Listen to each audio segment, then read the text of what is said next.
Pictures on Sky today showed empty shelves at the Woolworths in Mossman. That's just shocking. Joining me now is Port Douglas Mayor Michael Kerr, who I get a sense from watching him over the last few days is an optimistic man. G'day, Michael.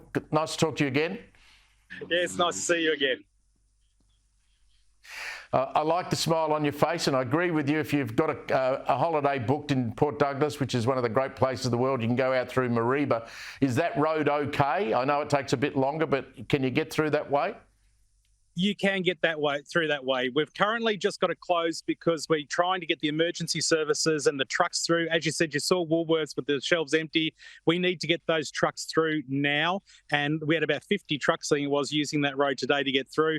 We don't want anyone on it that may have an accident and cut it off for another 5 days. Let us get the emergency services. Let's get us the big trucks through that's going to do all this clearing work.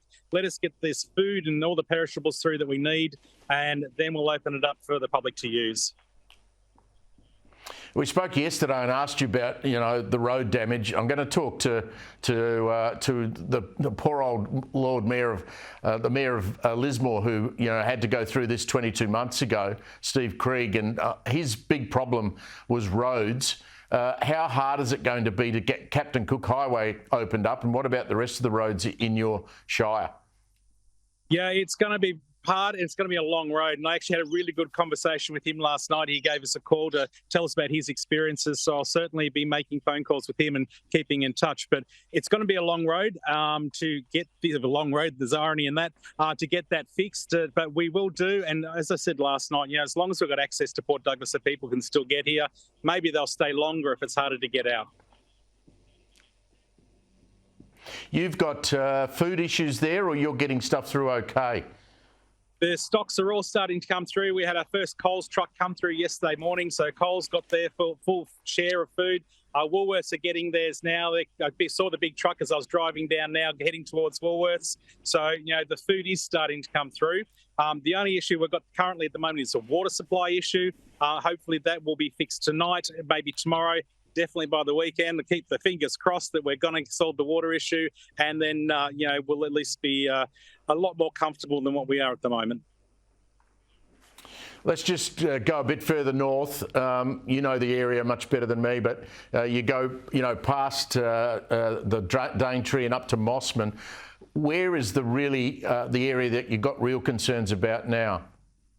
So once you actually get across the river, there's a stretch there. We've actually divided basically the Daintree into 3 separate areas now because of landslides. So you've got the Forest Creek Road area and Cape Kimberley, then you've got the Cow Bay area, and then you've got a massive big landslide just before Cow Bay. You've got another massive landslide just before Cape Tribulation. So the 3 areas are completely separated. They can't get to each other. And it's going to be major work. The one that's stopping just before Cape Tribulation is at least 110 metres wide. It's a huge drop, and that one's going to certainly take some geotech specialists to make that work. I'm sure when you were talking to Steve, you would have got some advice on how you deal with senior politicians who fly in and how you nail them to the cross and actually get what they say they're going to promise. Did he give you some advice on that? And what are you going to tell the PM when you see him? Well, it's my motto as well, and him and I have got very much an agreement in that you don't take no for an answer. This is what I need, this is what my people want, and you keep knocking on their door until you get it. And so he's going to be there when? Tomorrow he's expected, along with the Premier? I believe so. Nothing's been confirmed with my office yet of their visit. We're just going by people saying that both the Prime Minister and the Premier are supposed to be around this region tomorrow. So if you had another message to the good folk of the rest of Australia about visiting, what would it be? I mean, I know you're very optimistic about this. What would you be saying? No, I'm still saying the same thing. We're having a couple of issues right now with Port Douglas as far as water concerns, but there's nothing else wrong with it. So, get past Christmas. We are going to be open and trading again. We really do need the business because, the last thing I want for this community is another massive crash in our economy through tourism. As that person did say, the mill's now currently in administration, so we're trying to sort that as well. Economically, we just couldn't afford this right now, and it's the worst time being Christmas as well. So it's hit people in the hearts, the brains, the morals, the finance, the wallets, everywhere. It's getting us right now. So we really need those tourists to keep coming. Once the sun's shining in a couple of weeks' time, you won't even know that this has happened in Port Douglas, I can tell you right now.